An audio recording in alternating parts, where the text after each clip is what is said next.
morning to all of you, wherever you may be. We are actually coming to you live from the Philippines room, which is the main conference room of the Shorenstein Asia-Pacific Research Center. I am Larry Diamond, Senior Fellow at the Hoover Institution. We are so delighted to be co-sponsoring this program with the China program of the Shorenstein APARC and with the Center on Democracy, Development, and the Rule of Law at Stanford. Today we have as our speaker and honored guest, and he is always a truly honored guest, the great China scholar and political scientist at Claremont-McKenna College, Minxin Pei. Minxin is the Tom and Margot Pritzker 72 Professor of Government and still chairman of the Department of Government? 2 more months. At Claremont-McKenna College. He's also editor of the China Leadership Monitor, a native of China with a PhD in government from Harvard. He's one of this country's premier scholars of the Chinese Communist political system. His books include China's Trapped Transition, The Limits of Developmental Autocracy, and China's Crony Capitalism, The Dynamics of Regime Decay, which was named one of the best books of 2016 by The Economist magazine. But today he is going to talk about his forthcoming book, on which he is just completing work, Guarding Dictatorship, China's Surveillance State. He will speak for about 30 minutes on this path-breaking scholarship at which he's been engaged for the past 6 years. And then I will introduce our 2 questioners and commentators and other colleagues in the room with us today who will be joining in. But first, Minxin, it's a pleasure to have you here. Thank you very much, Larry. And also want to thank APARC and the Hoover Institution for inviting me here. It's always a pleasure to be back at Stanford. And it's great to see a lot of friends in the room. Before I start, I want to thank my good friend, Professor Andy Walter, who helped me really refine the arguments and guide me in the right direction. As Larry said, I've been working on this book for about 6 years, and that explains a lot of extra gray hair. When I began, I still had some sort of not so gray hair left. But the process has been extremely rewarding. That is, this is a subject that is very difficult because most of the information is classified. You have to dig both deep and wide in order to find the materials to at least construct a basic picture of what China's surveillance state looks like. So today I want to share with you some of the most interesting findings. The book will be done in about 6 weeks, and if everything goes well, it should hit Amazon about this time next year. So the title is actually pretty interesting. I've checked; nobody has used this title. So now I claim intellectual property with the title. So the first one is really we need to have some historical perspective about how this system evolved over the last 70 years. So I looked back at the 50s, the most critical decade in which the system was actually built. The Young Communist regime went about its effort to build this system very carefully, very systematic.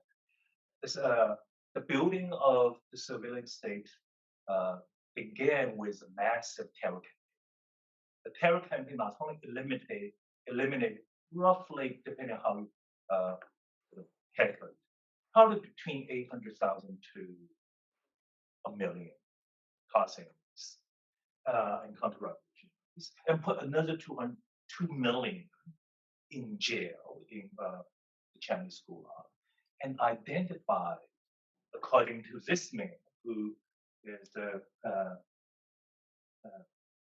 first Minister of Public Security. His name is Law-Reaching General Law. They identified about 20 million targets. So this is the initial phase was really a terror campaign that allowed the government to establish its own unchallenged authority and then introduce this reign of fear. And then in the 90s, so this is a picture of the mass executions of the 1950s. And then the government also established a dedicated agency inside the Ministry of Public Security. It's always called Number One Bureau. Number One Bureau in those days was in charge of both counterintelligence and political surveillance, spying. And then thirdly, that built a network of spies. And the best book I really recommend to everybody is by Michael Schoenhaus, who managed to dig up a lot of classified materials leaked onto the flea market in Beijing, and he managed to reconstruct a lot of their really valuable materials about this spying network. And I would say a lot of the practices based on my research of the contemporary spying network still remain the same. Also, the Chinese surveillance state, as I will show you, differs from other surveillance states on the other dictatorships is that it deploys not just a formal police apparatus, but a large number of party members. So the actual size of the surveillance state in started is much bigger than the formal size. And lastly, this system had a basic framework of coordination. Surveillance, in order to be effective, involves a lot of bureaucracies. So how do you coordinate different bureaucracies? And the Chinese government formed something called a leading group on legal and political affairs. It did not really meet that often or perform the same role as today's Central Political Legal Affairs Commission. But what I found in tracing the history of the 1950s that the basic organizational framework and institutional framework were built in the 1950s. So now, what kind of people did they actually watch? The targets were really in the master period were mostly remnants of the old regime and class enemies. The largest group of people they watched, roughly about 20 million over a 30-year period, were called four category elements. They were landlords, rich peasants, counter-revolutionaries, and bad elements. The latter two categories are sort of catch-all categories. So I dug up a lot of local data in order to show that at any given moment, what was the percentage of the population who were under surveillance. And just based on data from 11, 12 provinces, my estimate is that this category alone, four category elements, accounted for about 1.5% of the Chinese population. So at any given moment in the Mars era, we were talking about roughly 10 million in that category who were under surveillance. But who were doing the surveillance? Because the Chinese police was too small to form routine surveillance of this group. This group actually got a lot of their civil rights, political rights taken away, but they relied mostly on local activists or called local security groups to perform function. And another surveillance program they established in 1950s, late 1950s, was called Key Populations Program. And this program continued today. This program did not take off in the 1950s. I'll explain later. But today it is one of the key surveillance programs in China. So now let me just quickly share with you my observation of 3 periods of the development or evolution of China's surveillance state. The 50s, the Maoist period, the 1980s, and the post-1989 period. The 1950s, the Maoist period, I'll show some data to show that it really fluctuated. It fluctuated. That is, in the 1950s, they laid the groundwork, the basic organizational, constitutional structure, but two factors constrain the modernization and development of the surveillance state. One was clearly political. The government did not have resources to fully stop a surveillance apparatus. One thing I've learned is that in the 1950s and actually throughout most of the Maoist period, Chinese rural areas did not even have formal police stations, were barely policed. So they did not have, and another thing I found is that any surveillance program that required direct police supervision and involvement just could not be done because there was not enough police to do that. The other problem with the Chinese surveillance state during the Maoist period was that it suffered 2 gigantic shocks. One was so if you can use the police force as a proxy for the strength, the size of the surveillance state, what you will see that in 1958, China had 400. This is the number of policemen in China is classified. It's very hard to. But these are official data. They're all from official source. So you can see this reference in the official source. So these are the. So 1958, China had roughly 400,000 policemen. But 14 years later, it had fewer. So what happened in between? But 2 things. One was the Great Leap Forward. So the other was cultural revolution. I managed to find data for 2 counties in Zhejiang. So they gave you year by year data. So I did some 10 years of data. You could see that 50s, these 2 counties, they all had more policemen than in the 60s, because after the Great Leap Forward, they had to let go of a lot of policemen because the state was impoverished. And then throughout in the 60s, they got hit with cultural. So the police force really did not recover until the 1980s. I did some calculation. By 1984, the police force really barely kept up with population growth. The real Great Leap Forward in China's police force, and you can see this in proxy surveillance, really happened after 1980. You saw just massive growth in the number of policemen. And you look at just this country from the 1980s, just recovered, and then just within a decade, police force number. So this is what I want to argue is that the Maoist period was both the best time, was a good time to make building surveillance, but also a really bad time because of poverty and Mao's own policies. The 1980s was really interesting period.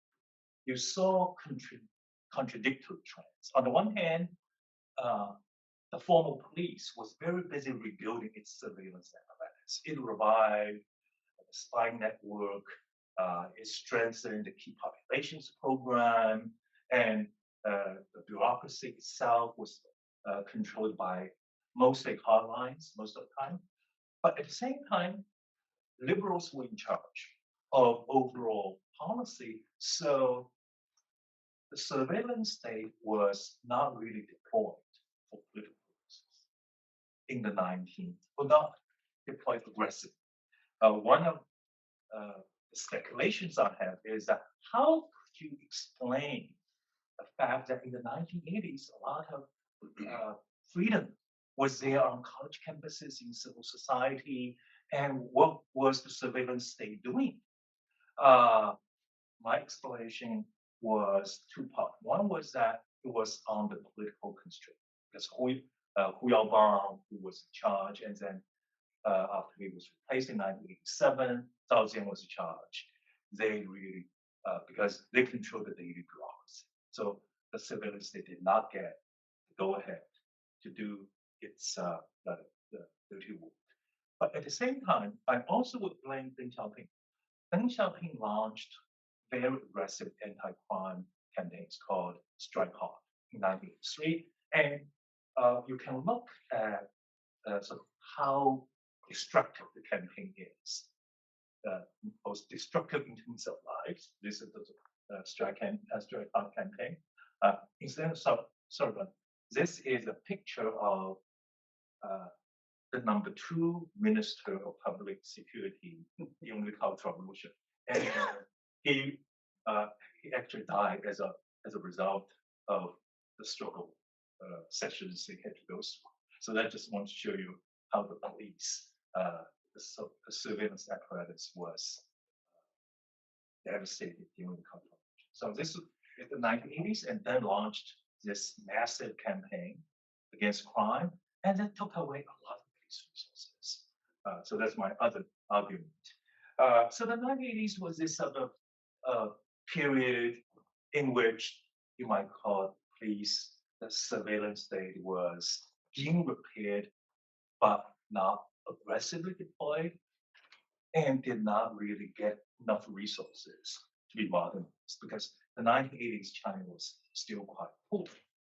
The real effort to rebuild the surveillance state began after 1989, and that's quite evident from investments in public security, in all kinds of public top-level political directives on strengthening surveillance, and they developed new tactics. Hardware was modernized. The two people who did the most to strengthen China's surveillance state were this man. His name is Luo Gan. He was in charge of the political legal apparatus from 1999 to 2009. So he spent about 10 years. And this man, who is now spending his life reflecting on his achievements in the Chinese jail, his name is Zhou Yongkang. He was the top domestic security guy from 2008 to 2012, and he was also the Minister of Public Security for 5 years between 2003 and 2008. So it's really only after the chairman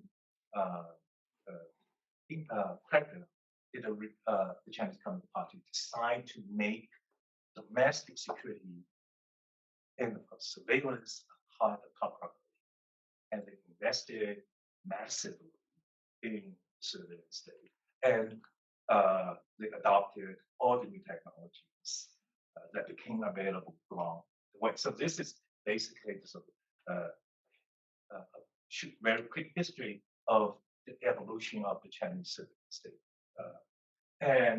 So this just shows the growth of the police force, and this is a really stunning table to show you how some growing resources allow the Chinese government to modernize its domestic security apparatus. This is the domestic security spending, excluding PAPs of domestic security, mostly police, and then courts, and then they call procurators. So this is the year. What is the year after Tiananmen I could get the data?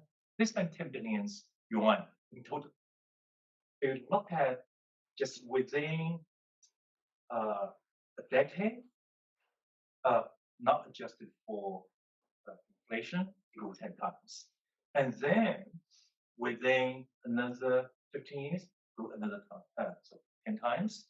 I've done some sort of calculation using some inflation data.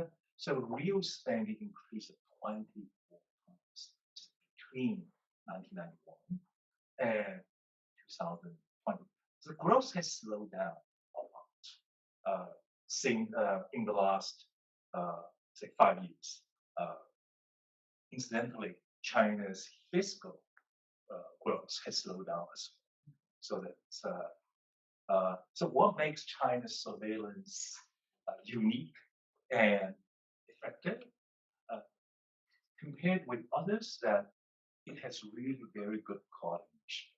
Every year, this committee, the Political Legal Affairs Committee, I looked at East Germany. East Germany, up to this point, I would say, should be considered gold standard for surveillance.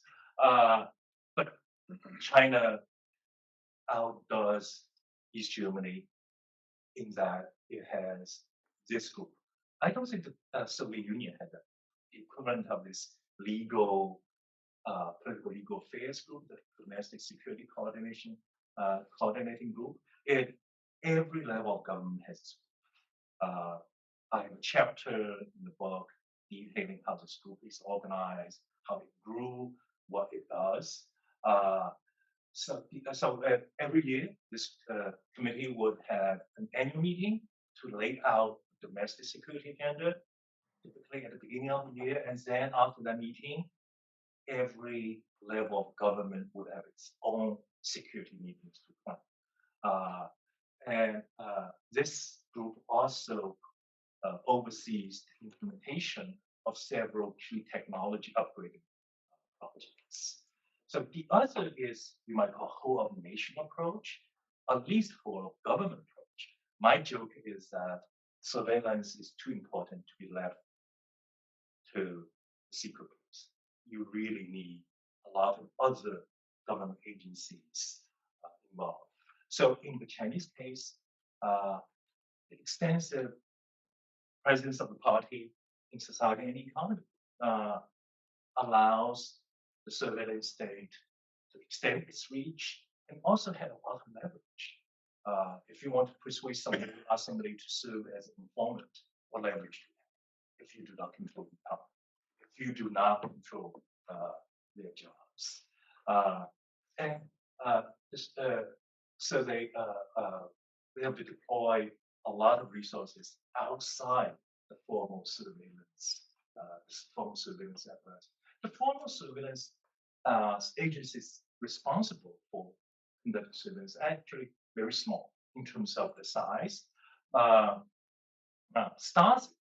Stasi had, when East Germany collapsed, Stasi had about 91,000 full-time officers. Of course, Stasi does the job of both the #1 bureau in public security, which is domestic political surveillance, and MSS, which is counterintelligence. So it's more. But if China, so that's like equivalent of 0.6% of East Germany's population at the time. So if China used the same approach, that would be China. Secret police alone in China would be 8.5 million. And clearly, would be a ridiculous number. Would be sort of unaffordable in China. So, but this China manages to compensate for this lean and mean surveillance apparatus with a lot of informants and a lot of state entities that effectively perform surveillance functions. And another interesting about China's approach is that it adopts what you might call the defense index. It has multi-layers of redundant organizations that will perform surveillance functions. Multiple state agencies, different categories of informants, and the use of state-affiliated entities. And over the years, they've also refined the surveillance tactics.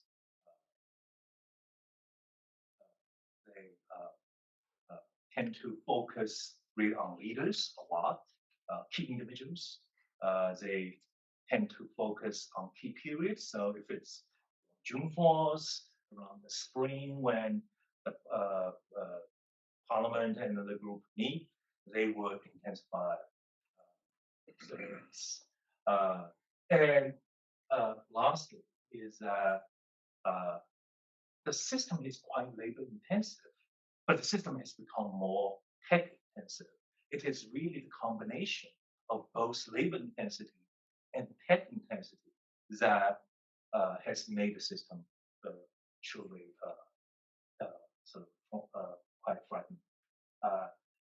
So this wants to show that the role played by the Communist Party in surveillance. Because when you look at formal surveillance apparatus is fairly small. Today, the Chinese domestic equivalent of Stasi's domestic spying component, my calculation is no more, probably around 100,000. But it's actually assisted by a lot of Communist Party members. So this is just a member of the 1950s, because they had a very small police presence, but they formed a lot of local security groups. So I took the 5 provinces. It turned out that as a share of the population, a lot of local volunteers were assisting the police. And a lot of these people, those people in volunteers, about half of them are Communist Party members. So in other words, the party was calling on its members to defend the party's monopoly. So the party today, we're talking about 92, 93 million people. And if a small portion of that acts as sort of informants for the parties, then it's actually the number is fairly large. So command and control and coordination. I've already mentioned this group. This is the man who is in charge of the Central Political and Legal Affairs Committee. And so since I've gone through this, I'm not going to sort of repeat, but it's really the brain of the surveillance state. Because the Politburo Standing Committee, Central Committee, at much less extent, would make formal decisions, but real operational decisions, priorities, agendas are set by this committee. The committee, incidentally, the reformers tried to abolish the committee in the 1990s. And the first thing the Communist Party leadership did after Tiananmen was to revise this committee. And the committee, based on local data, has grown tremendously over the last 3 years. Of course, the size of the committee still, we don't have a formal sort of official statistics to show how the committee has expanded, but local, just based on my own observation, is that probably had grown by at least twice, 3 times over the last 30 years. And now, this is the formal components. These are formal components of surveillance state. That is the police and the secret police. The police, the Ministry of Public Security. The secret police is Ministry of State Security. They actually share the same office. Both in Beijing, this is the Beijing, their headquarters, and so their local offices are all in the same building, same compound. So this is Jiangsu, and so the unit that is primarily responsible for political spying is called Political Security Protection. In the 1950s until I think 1990s, it was called Political Security Protection. And then they changed to Domestic Security Protection. A few years ago, it was changed back to Political Security Protection. It's actually relatively small, as I said. Just based on local data, I estimate it's about 60,000 to 100,000. because it's too small, it cannot perform routine surveillance functions. It really handles high priority cases. And I interviewed several dissidents, and that appeared to be the case. But it also runs its own spine network. And most of the routine, and it supervises police stations at the local level. China has about 600,000 policemen working in police stations, and they have explicit surveillance responsibilities. And they perform most of the routine surveillance tasks like monitoring clearly identified targets. They also recruit informants, and they supervise local activists. And interestingly, MSS, the state security is the most secretive agency. There's not really much in the public domain about its activities. I managed to get some data. It's much more active in domestic spying than we previously thought. It's especially active on university campuses, and its main targets are foreigners. So that's now this is the most sort of fun part. So how large is China's spy net using informants? China has 3 categories of spies or informants. The most elite category is called 特勤 spies. It's called special intelligence personnel, the Chinese 特别情报人. The most select group and then recruited by police, not at the local level. At the local level, they have a different category. So this is, let me just show you, so how big is this? I managed to find a police record for Shanxi. And amazingly, they gave us the number of spies they recruit over the years. So the past period didn't really have that many, even as 1980, but it really exploded after 1989. So 1987, you have 4,000 total Shanxi province. Today, they have 14,000. Not 20 years ago, 14,000. So one way of calculating the spy network is to use this just as an assumption, because I used the population of Shanxi for 2003, and it's like 4 per 10,000. So if you apply that ratio, then this category of spies would be about 500,000 for China. So that's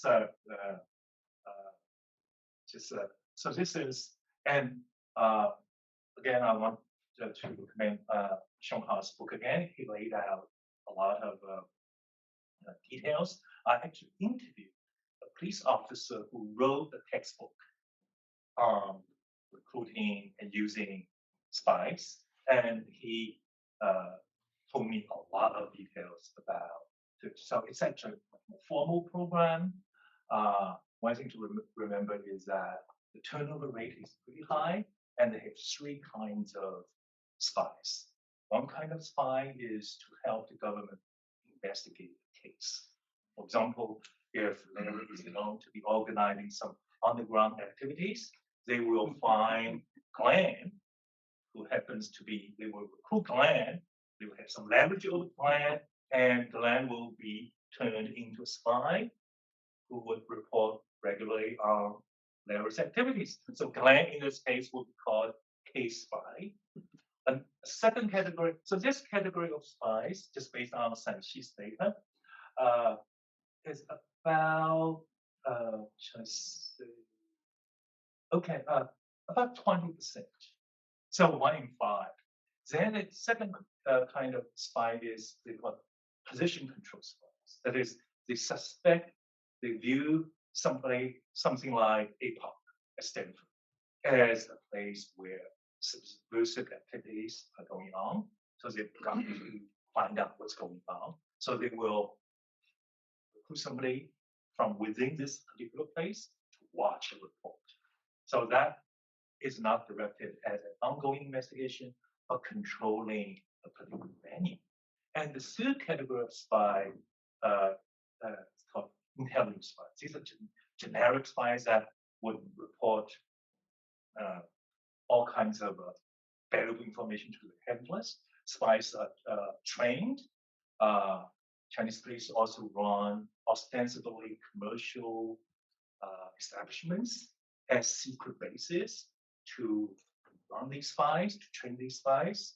The turnover rate of spies are actually pretty high, so an average spy can only be useful for about 2 to 3 years, according to my source. They all have classified files. They have code names. They also get paid. So 5 minutes, okay. So then the second category is employed by local police. They're called eyes and ears. And my estimate is that because they have a quota, so each policeman is supposed to recruit 2 to 3 eyes and ears informants. So that's about, so if we assume that 75% of them had to perform this duty, then we're talking about 800,000. So these two categories of spies, just use the most conservative estimate, would be at least 1 million for China. So the ideal recruits are taxi drivers. In Xi'an, they give you numbers. I did some calculation. About 8% of taxi drivers in 2001 worked for the police. So that's sanitation workers. Another, because these people are inconspicuous, they can watch what's going on. Delivery people, shopkeepers in train stations, and just newsstand stuff. Is that the third category is the biggest. It's called informants, 信息人. And they actually, it's not recruited by the police. The first two categories are recruited by the police. This category is recruited by local party organizations, recruited by, so you can see this is about stability maintenance informants. My calculation, again, based on local data, is between sort of 10 to 16 million people are in this category. This number is deceptive because you have to learn how active they are. Are they actually delivering information, quality of information? So when you drill down to find is that about 60% of them are yes, they don't deliver information. Then the information they deliver, the majority is actually not about enemies of the party, about how people react to certain events, policies, so I think those of us who understand how the Chinese system works would know that this makes perfect sense because local officials want to show that they are successful in recruiting informants, and even though a lot of informants actually don't do the things they are asked to do. So there's some complexity. And the scale of surveillance is that how many people they are actually watching. So there are two major programs. One is key population program that's run by the police. The other is called key individuals program that's run by local governments. So if you put these two programs together, the police monitors just on its books. It's not all done by computer. It's about 0.35% of the population. So roughly about 5 million are in this formal program. And the key individuals program is much larger. In some localities, they report these two programs separately. So you can actually calculate. So this program is about twice the size. So if you combine these two programs, it's monitor about 15 million. So that's roughly 1% of population. Well, that's progress. On the Mars, they watched 1.5%. Now they are watching only 10%. But most of the people in this category, in the formal, for this category, we actually know more about composition. Most of them are not political targets. Political targets are no more than 3%. This category, political targets are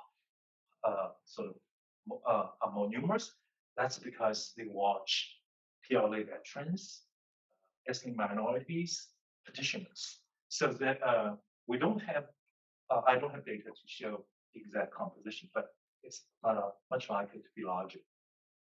Finally, high-tech surveillance. China did not have a high-tech surveillance state until the late 1990s. They began 3 programs to build modern surveillance state. The first one was the Golden Shield Project. It's an IT modernization program. Began in late 1990s and finished in about 10 years. And it has really built a lot of database applications, secure networks. The second one is called Skynet Project. It began in 2004. And I don't know whether it has ever ended. It never ends because it keeps upgrading. And it gave the police modern visual, mostly visual now. It has combined AI, facial recognition, big data analysis. It's run by the police. And then the third one is called Skynet Project. And it's Shapa. It was introduced in 2015. It's run by local legal affairs committees. And its focus is really on rural areas. And now, of course, they are trying to sort of implement social credit system. It gets a lot of attention, but when you look at local data, it's really an aspirational project. It's really challenging for them to get that done. But what appears to be emerging as a really effective combination is called grid management. They are dividing communities into grids, and they will assign. It's very labor intensive. They would assign a grid attendant equipped with smartphone, and they will geocode all kinds of things. And so finally, 4 lessons from China. First lesson is that for an effective surveillance state to work, you really need 4 factors. One is the political priority of the regime. After 1989, China had that problem. Organizational capacity, Chinese Communist Party is known for its organizational capacity. Fiscal resources, China had that after the Tiananmen Square technological capabilities. And China applied all of these only in the post-Tiananmen period.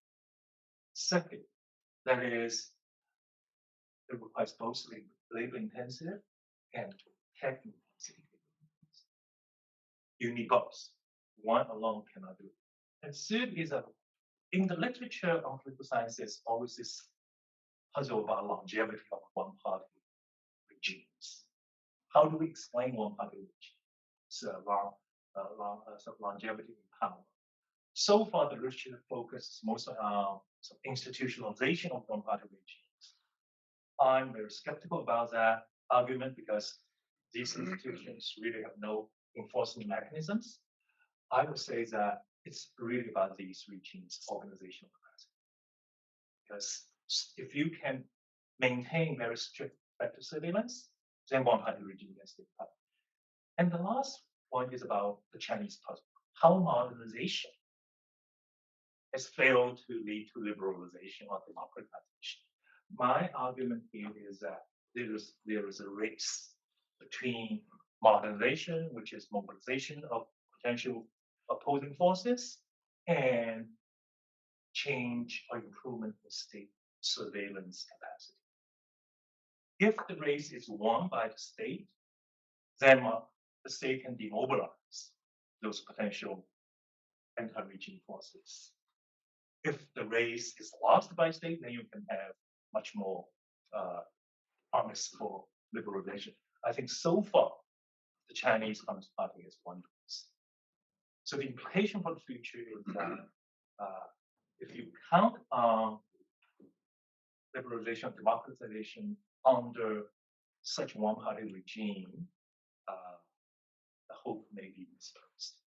You really have to look at how the regime is to fail first for such transition.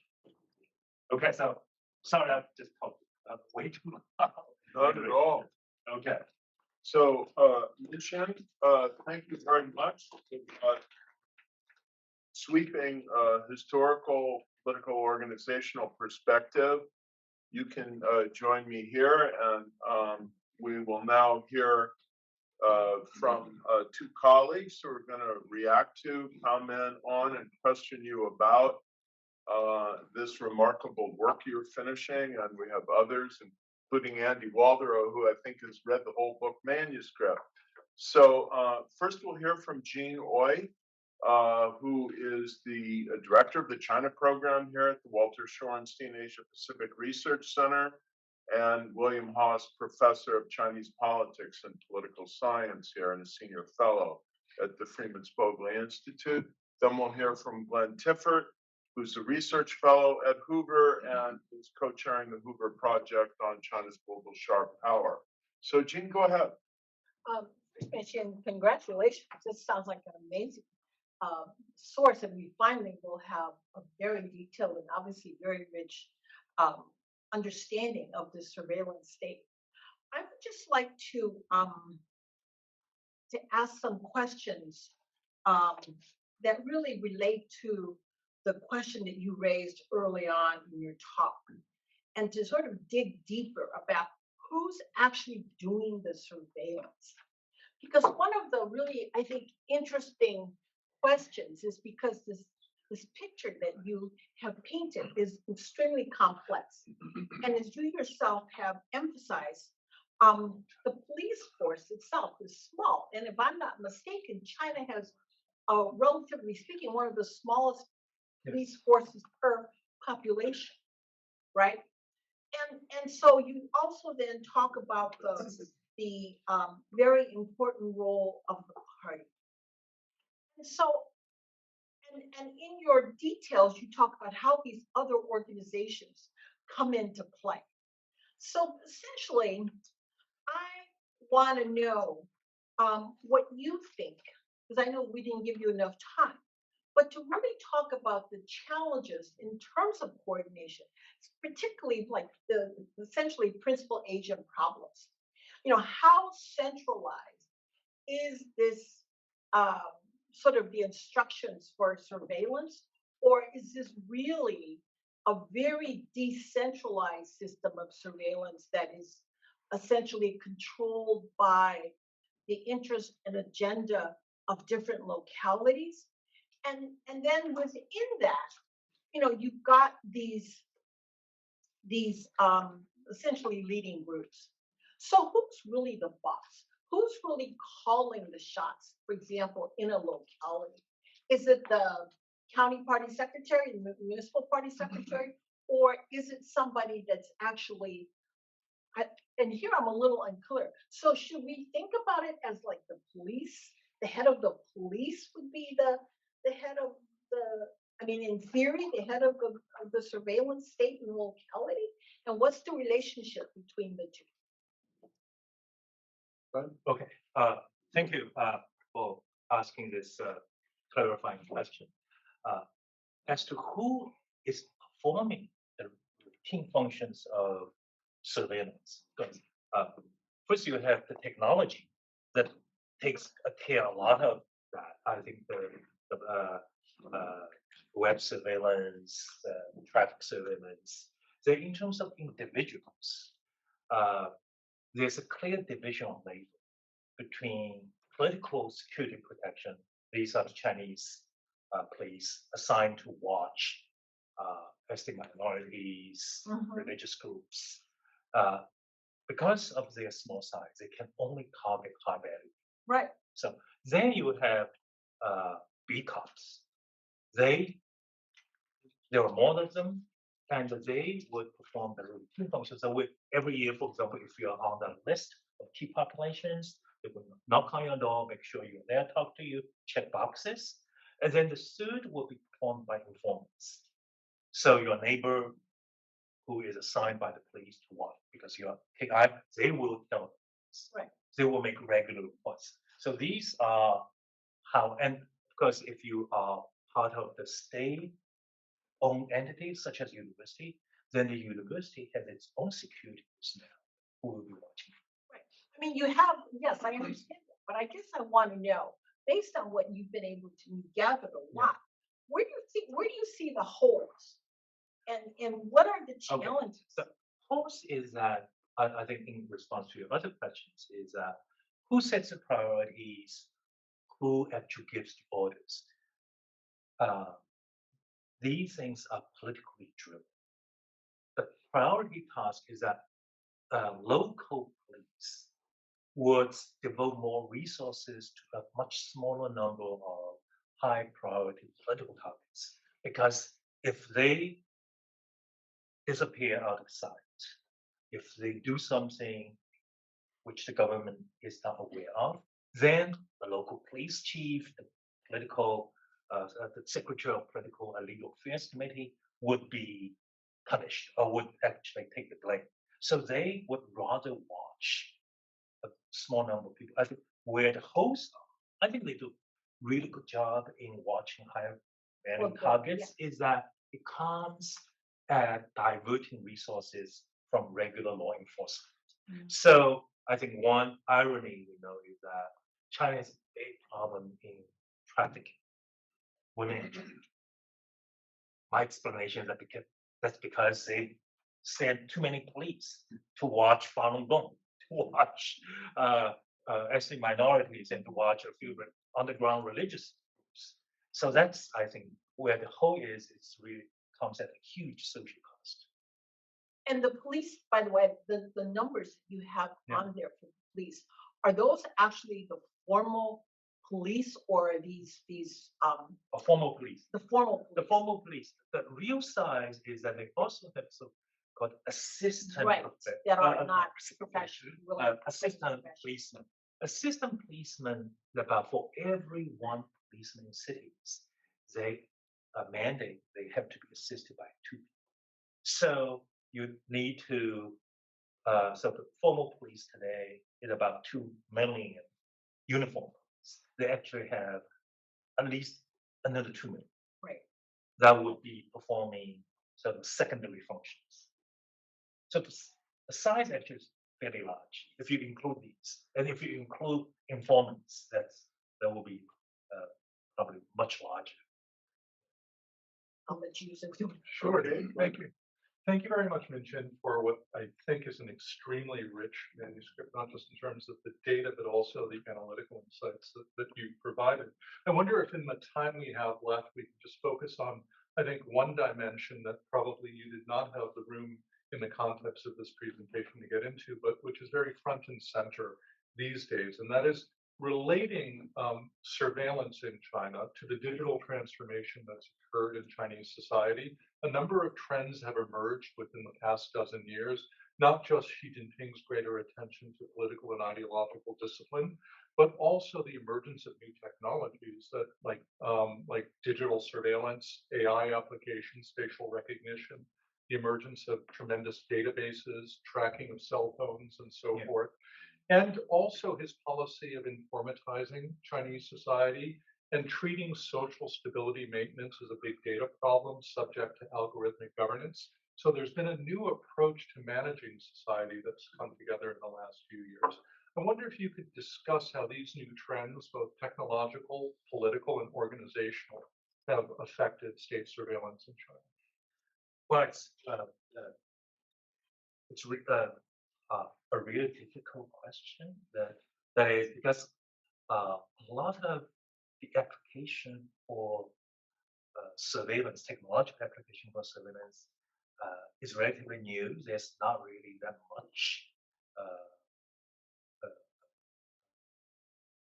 classified or even classified information on the subject.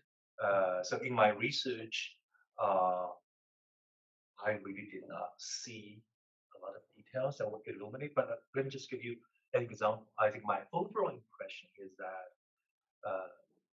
the party and the surveillance apparatus have been really active, extremely proactive in thinking about ways of dealing with this digital society. Let me just give you one example. How do they actually monitor the internet? Right? It's because so many people, I think they figured out what that is. There's a lot of research that's been done on filtering, on censorship, because you can watch. But what's the front end? How do they ensure that they know who is online? The Chinese cyber police has the capability of knowing who is online. So if you are identified as a key individual, and if you go online, they can tell where you are, what you are doing in real time. So how do we manage that? If you go online from your phone, obviously they know your IP because a state telecom company controls your online access. I think their challenge is internet cafes and public Wi-Fi. So for internet cafe, they enforce a rule that is China's national ID card has a chip, so radio frequency identifier chip. So if you want to use the internet in a cafe, you have to put your ID card on a card reader, and you will be assigned a computer, and the police will know which computer you're using. Because I saw a police reference to an incident in which a key individual was using computer number 58 in the internet cafe in Chengdu, and they sent a policeman to investigate. So they have that capability. So what about public Wi-Fi? Every public Wi-Fi has a tracking. So it will identify if you go to China, log on Starbucks, instantly your phone, so IP address your phone, they would know who is on. So that just shows how subtle. And these are very expensive equipment. I've kept this. It costs about $300 to install such, and you don't even include maintenance cost. So it's they've really invested very subtle in monitoring, in dealing with this sort of informatization of society challenge. Andy Walder, Senior Fellow at FSI, Professor of Sociology. I understand you've read the manuscript. Do you, anything you want to ask Minxin? Well, I think you're pretty close to writing a conclusion now. I don't remember if the draft had a conclusion. I'm thinking about the distinction between a surveillance state and a police state. And a police state, in my mind, is one where the police, this hierarchy of investigators, whatever, can also exercise power over the civilian networks. So I know, for example, from personal experience, not word of mouth, that at Tsinghua University and Peking University, there is an office of the Ministry of State Security there. There are people that work there, that invite people to tea, they try to recruit students to be informants, freaking them out, making them want to go back home, and so forth. If I'm the party secretary of school humanities, do I have anything to fear from these people? The way you described the surveillance is primarily outward directed. And would the office of a Ministry of State Security that's located on a college campus, would that be in any way under the direction of the party secretary?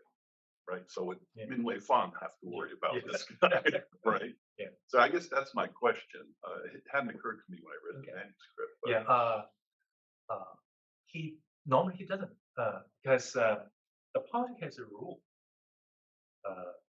You cannot implant informants inside party organizations.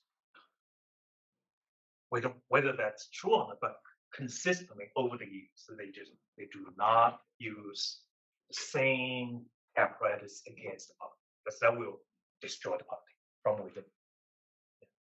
Well, this is actually the sort of a question that I was wanting to know, because I think Andy's asking the question, like, who would have the final say? The party secretary of PKU or somebody within? Well, the PKU party secretary will have no authority over the MSS people, because these people actually report directly vertical. The MSS is under two jurisdictions. That is, indicate because I'm sure the MSS people on Tsinghua or Peking University campus would be part of the Beijing state security. So administratively and politically, that bureau is accountable both to the ministry and to the Beijing party secretary, the Beijing party organization. So the Tsinghua would not, so they would have nothing to fear. So in that case, that's a place. But overall, it's a sort of a party dominant security state. So I do want to get to our audience here. Two questions have been asked by at least two people. So let me ask at least these two questions. We're going to go a few minutes over. Glenn, if you have to leave, just go ahead. Question number one, have you learned anything about how this system may extend both in the operations of the Ministry of State Security and other operations to China's vast overseas community? Oh, there's no question. I think they target overseas dissidents. They try to recruit informants. They try to gain information from visitors. Chinese state security performs a routine. One of the routine functions it performs is to debrief visitors. So if you are, these are only state employees. I have no record showing that they would debrief private visitors. So they would ask them about what they've seen. So this is a routine task. And of course, the latest indictment in New York shows that there's one person who's been regularly in contact with the state security people.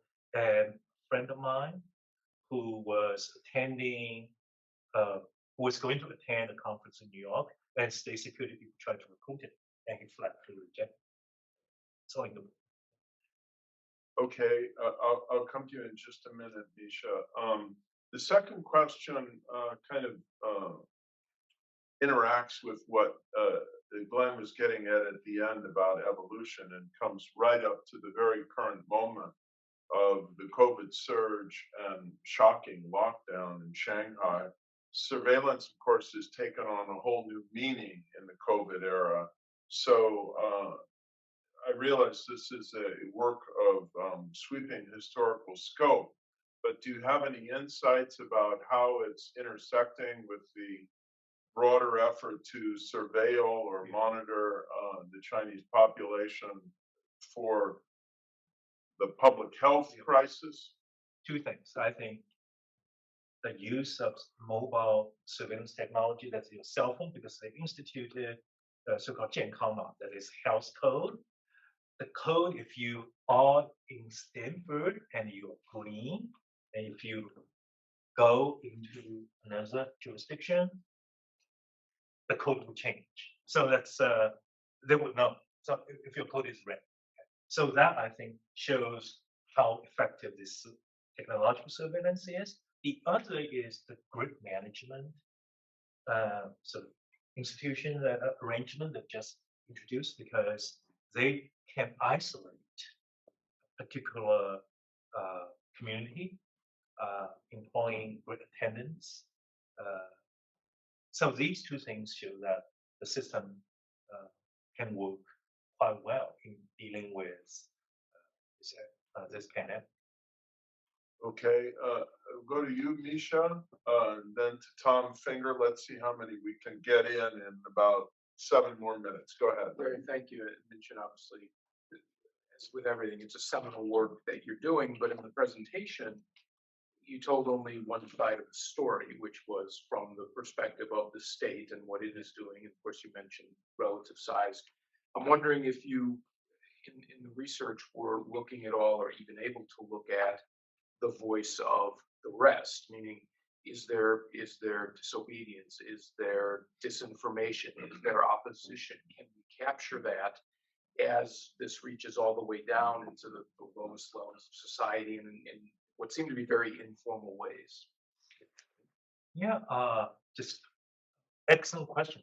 Huge challenge because it's very hard to find documented evidence of such resistance. Of course, I interviewed quite a few dissidents who are in exile, and they told me stories of the resistance, how they dealt with. But I would say that the fact that this surveillance state has to be maintained, has received such investment, and the same tactics are used again and again, shows that there's always resistance. Because otherwise, why would they? Just to give you a simple example, they use a tactic of 5 to 1. So they would employ 5 people to watch one person around June 4th.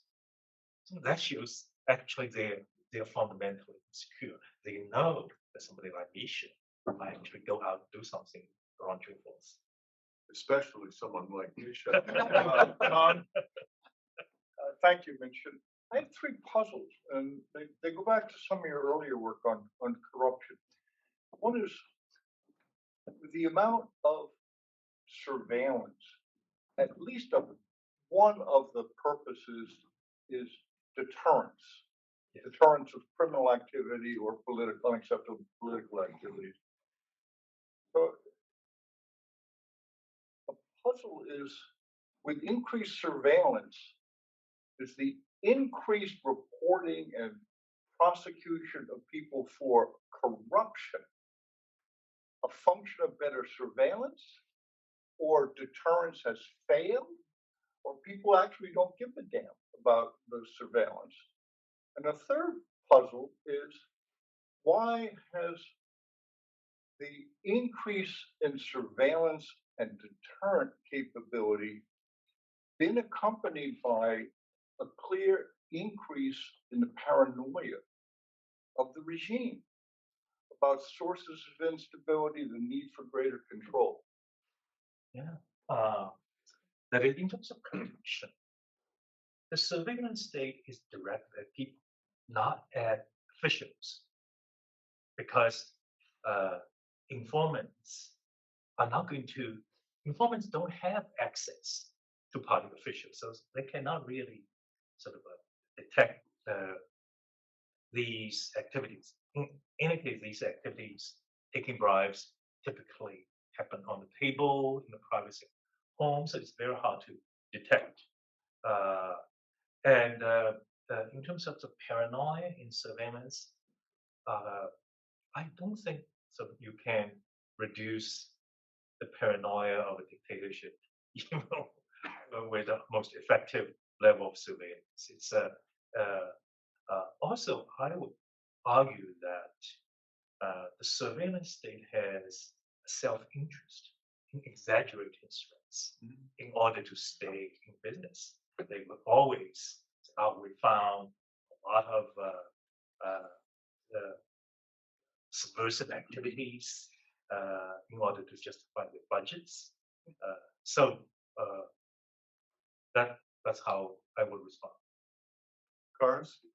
Yeah, so I'll be as brief as possible. First is an observation that this actually looks very familiar to me, because it's very similar to the KMT martial law era regime in Taiwan in many ways. You've got a party apparatus and you've got a separate set of state security. And one of the things that was problematic about that system in Taiwan was that the agencies were rivalries. And they, in some cases, were trying to pick each other off, or frame each other. And so I wonder if you could reflect a little bit on the kind of interagency rivalry that might be occurring here? And second, and related, is have they solved the Borsi Lai problem, where a local party secretary is using the state security apparatus to basically undermine party discipline? Yeah. The Bolshevik problem actually is an exception that proves the rule that most of the time the party secretary does not get involved in the business of the surveillance state because he does not need to. Bolshevik's problem, if you recall, is that he used public security to go after private business people in order to create political capital for himself. He did not really go use the police to go after his political rivals. Because he didn't have to. He could use the disciplinary apparatus for that. I don't see a lot of rivalry. I think one thing I found is that MSS is not as strong, powerful as people think. Inside China, the real powerful agency is the police. MS people actually have to rely on MPS to do a lot of its local work. A lot of places, MSF did not even have a local presence until about 10, 15 years after it was established. Certainly, as compared with KMT, one big difference would be the Chinese Communist Party's fear of religion and cult. It spends a lot of resources on watching religious groups, watching cult groups. I don't think KMT was as worried at all about these two groups.